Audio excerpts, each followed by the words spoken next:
In this video, I'm going to talk about charting and expound on a few of the topics that Michael Gervin talked about in the previous video and maybe add a little emphasis on some things that he glossed over. So I'm going to chart this data. Basically, I think we have a mutual fund and that fund is invested in these assets, and I just want to chart that information. Every Excel book will talk about the pie chart, and notice I've selected my labels and then all the data. And so you end up with this chart. As pointed out in the previous video, though, it's just not a very good chart. Most people do not recommend the pie chart. If you right click on that chart, you can change the chart type, and a bar chart would probably make more sense. So I'm going to go hit OK on that. So I'm going to talk for a few minutes about all the different ways that we can format this chart, and I'll also run over here and use this chart as an example. The bottom line is, in the previous video, we talked about how you can click on a single element, such as a chart title, and then Control-1 on the keyboard will open up the dialog box that allows you to format these things.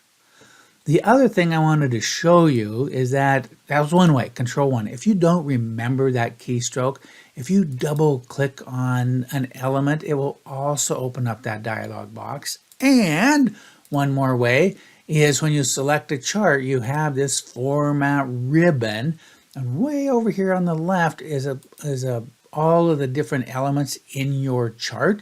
And so we were just looking at the chart title, and right here you can format that selection. So those are three ways to open that. The other point I want to emphasize is everything can be formatted to a ridiculous degree. So let's say that grid line. I want to format the grid line. If you double click on it, it will open up here, and then you can format the grid line. Obviously, if you select a data series, you can format the data series. If you click again, you can just format this data point. If you click on the legend, you can format the legend. If you click on the x-axis, you can format that one. If you click on this axis, you can format that one. The other one is the big area is called the chart area. If you kind of click into, I got to do it, so right there, that is called the plot area. So you have a chart area and a plot area. And in Michael's video, he mentioned several times, be careful where you select when you want to move the chart, that you don't accidentally click here and then start moving. Well, it actually did it there. You don't start moving the innards of your chart. But that's called the plot area, that's called the chart area. Now let's take a look at some of the formatting we can do with all of these different elements, and you'll start to see some similarities, and then in some cases there are a few differences. So if I want to, again, do the chart title, I can select it and hit Control-1 on the keyboard. I can double click on it, and here's Format Chart Title. Within the Format Chart Title box, you have these text options, you have title options, and then within the title options, you have 3 buttons. So you could make a 6-hour video going over all of the various things, and what I always recommend to students is just play with them. Again, under title options, well, what would solid fill do? Well, it filled it in solid, and it's too dark of a color, and so if I wanted to make it light gray, it kind of makes sense. How about the border? Well, if I want a solid line, and then what color? I'm just going to make it ugly on purpose so we can see it. There's a red line. Then you get into transparency. So you just have to play with these things and see what's happened. Remember, we're just dealing with one button on one element. You run into here, and all of a sudden you can start doing some shadowy things and go, okay, I want a shadow. Ooh, what am I on? I'm on chart area. Somehow I got off of the title. So notice on chart area, I can do a shadow, and all of a sudden I have a shadow around my chart. Let's go click back on chart title. It also has a shadow. And then I can do that. Now I have a nice shadow underneath my chart title. And in the previous video, Michael Gervin says, be careful of chart junk, because you can just get so carried away on this stuff. But it's one way to learn is by playing with all of these things and seeing what they do. Soft edges, 3D formats. So again, going back to my chart title, if I run to text options, you can have some kind of funky, let's see, where is that? I thought it was here that you could have some kind of funky text in your chart title. So let's go ahead and add a title or a shadow and see what happens. And then right here it kind of tells you what it'll look like. So I'll go ahead and put this one on. You see how if you notice it went a little bit bolder. And then right here is your alignment on that thing. So let's take a look at an axis. So now right now we're on the x-axis. So this is something I wanted to point out because it's kind of important. Is see, obviously that's not looking very good. So if I run the axis options, now look, we have 4 different buttons in axis options. But it's on this one where you can change the upper and lower level and then change the major and minor units. And one that I wanted to point out here is the display units. So obviously we're talking in tens of thousands of dollars. So maybe I want to change the display units to be in thousands. And so that will shorten up that number. And then another important one that I want you to be aware of is this down here, just like in Excel cells, you can change the number format. So it's a currency format, but maybe for the x-axis, let's put it at a 0 decimal place. And so now we have this is in thousands. So those are a couple of settings that you might use quite often. And very often it's a setting like, so for instance, over here, you would maybe do it on the y-axis rather than the x-axis. Both the chart area and the plot area have this paint bucket where you can do some kind of gradient fill. And again, be careful you don't make your chart uglier. Normally that's what I end up doing. If I go to the chart area, you also have what you can put in as a solid fill, and then you can change the color to something quite light. You can actually put in a picture if you have, so what am I on? I'm on the chart area. You can say picture or texture fill, and then you can insert, go find, I'll just do a stock image. Let's just type the word money, enter. Oh, that's no fun. Well, we'll use that one, insert. Now we have money as a chart fill. Again, I'm making the chart worse, but I just want to be able to demonstrate some of the things that you can do in here.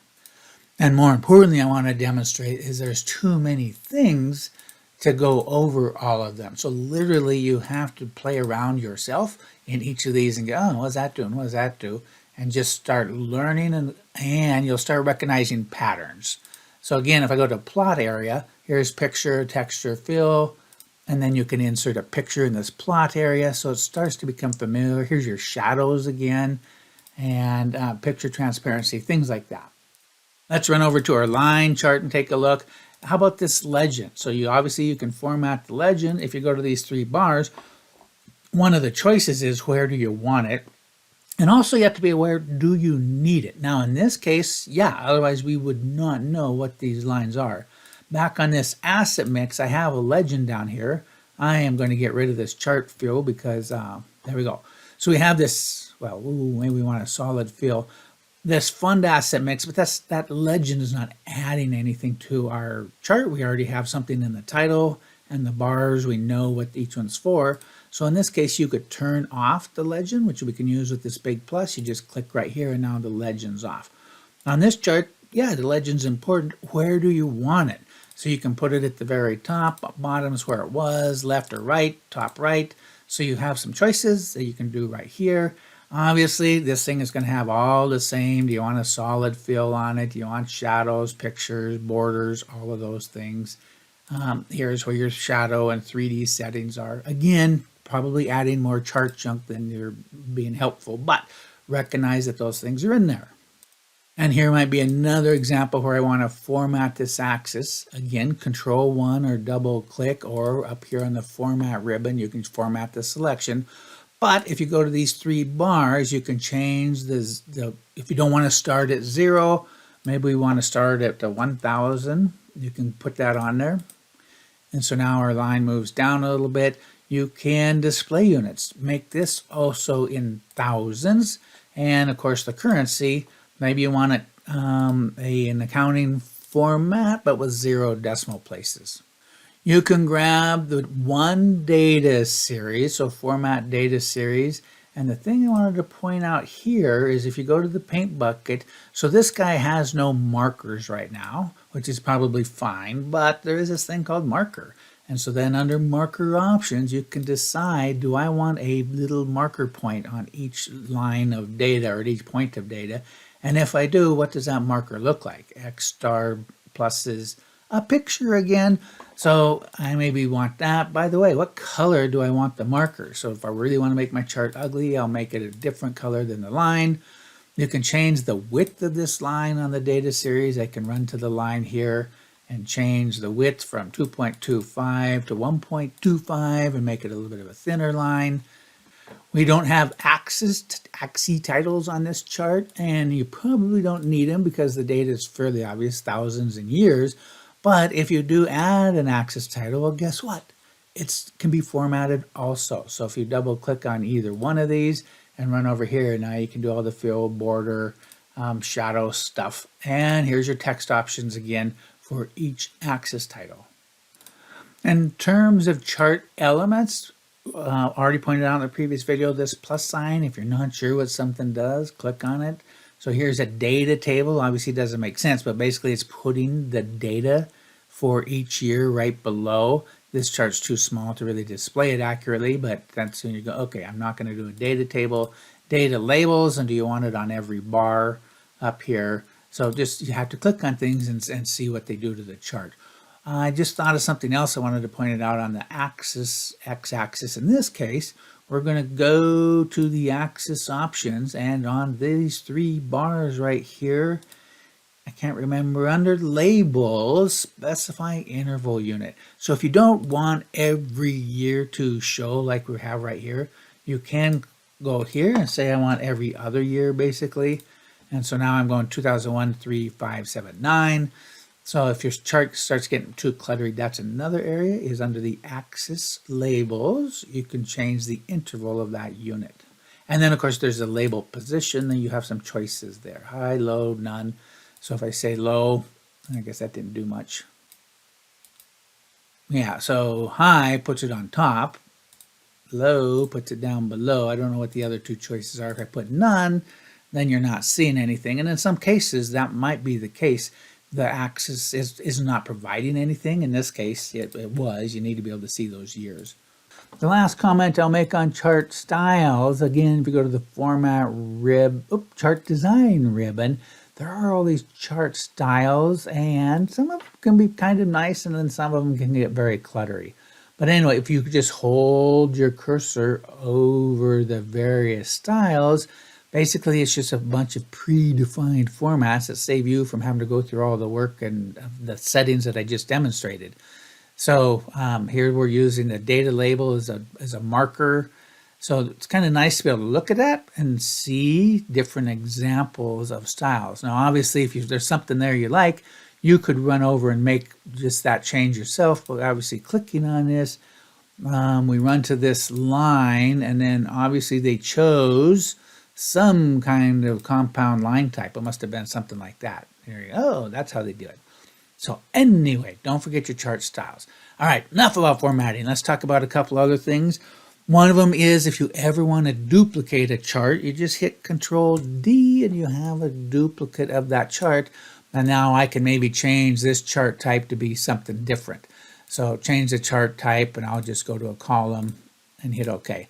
So anyway, Control D for duplicating a chart. I'm going to hit delete, and I'm going to hit delete. The next thing I want to emphasize, even though this was in Michael's video, I see students do it all the time or not do it, and that is this. We select the data very often, more often than not. When you are charting years on the x-axis, Excel does not figure that out right. So when I say insert and I want just a regular 2D line chart, it puts the date as part of your data. And so then students just leave it. They go, I don't know what to do. And so what you have to do, because Excel is not guessing correctly, is you go to select data, which is a great dialog box that you should be familiar with, because what it shows you is all of the things that you're plotting. So we're plotting the date, and we're plotting our mutual fund and the S&P 500. Cool, except I don't want to plot the date. The date is supposed to be this horizontal axis. So right here, you need to remove that. Then on the horizontal axis, we're like, I don't want just 1, 2, 3. I want the 2001 through 21. So we're going to edit that, and it goes, all right, well, what do you want? And you select through the dates, and now you have the chart is correct. Okay. So for some reason, students will never go into this select data source in order to straighten things out. Here's another example of a mistake students will make. I'll hit delete. Is they forget to select their labels before they select all the data. So you chart this, boom, you insert a line chart, and we're going to have a couple issues with it. So one is it says series 1, 2, 3. Anytime you see a chart with the word series 1 or 2 or whatever the number is, know that you've got to fix that. That's the problem. That series 1 means nothing to anybody looking at your chart. And what it means is you didn't select your data labels. So one solution, delete the chart, start over, but the other one is that exact same select data box. So right here, series 1 is the date. So first of all, we don't even want that. But series 2, we can edit this thing, right? I can select that and go, oh, I need to fix this. And it's asking, what's the series name? It's right there is the series name. You hit OK. And then series 3 I can edit, and it's C5 to C25. And so right there, I can fix the mistake that had this. And then obviously the same mistake as before was just needing to tweak the dates that I see down there. So anyway, this is an important box. The next thing I want to emphasize, I'm going to run over to sector history, is sometimes you want to chart data that's not next to each other. So let's say I want to grab these dates. I'm going to shift control down arrow. So there's only 45 rows. Whoops, I grabbed too much. Shift control down arrow. Okay, so I grab the dates. Those are going to go on my x-axis. And your boss is asking you to compare, let's just for the media growth versus the business growth. So I want to compare for these dates, how would having invested in media been compared to investing in business? So I'm going to hold down the control key and now shift control down arrow. And I'm going to hold down the control key. Whoa, I zoomed in. I'm going to hold down the control key and select business and then shift control down arrow. So now I have 3 separate selections, but notice I have my labels. And again, I'll just insert a quick line chart to demonstrate. So now I have media and business. It doesn't say series 1 and 2. I have my dates and then my charts. Now notice this time it did put the dates where we would expect them. Another example of that, I'm going to move over to another sheet. I want to compare the revenue and expenses for the next 10 years of a projected cash flow. So what I'm going to do is select the 10 years, hold down the control key, select the revenue, hold down the control key and select the expenses. And notice I've selected those labels again. So now one more time, I'll just do a line chart. I have my years 1, I get my total revenue, total expenses. But the control key is your friend for selecting non-contiguous data. And the last thing I'll mention in this video, it's already getting too long, is the switch row column button, which is right next to the select data. I'm going to create a different chart in order to do that. I'm going to select these years again with the category, and I'm going to use the control key, and we will chart all of our expenses for the 10 years. So insert, I will do a column chart this time. Let's make it a little bit bigger. And notice I have year 1, 2, 3, and then for each year, the 4 different types of expenses. What if rather than the 4 expenses as columns, I wanted the years as column? This is where switch row column comes in. So you click on that button, and now all of a sudden I have the raw material, labor, infrastructure, and miscellaneous. And in the raw material, I can see the impact of our 10-year projection. So the labor for 10 years, the infrastructure, and the miscellaneous. By the way, under select data, if you decide, you know what, I don't need to see all of these years, you can maybe click away a few of them. And right here, you could also see switch row column. So if I click on that button, you'll see where what was a horizontal label now becomes the series information. And what was the series information will now become the horizontal axis. So when you hit OK, I get that. You hit switch row column, and now you get that. Once in a while, you're creating a chart, select your data, and go insert, create the chart, and it's not what you thought. Then one solution might be the switch row column button. So that's it for this video. We'll do another video talking about some specific kinds of charts, such as histogram and Pareto and combination charts, and then a video on sparkline charts.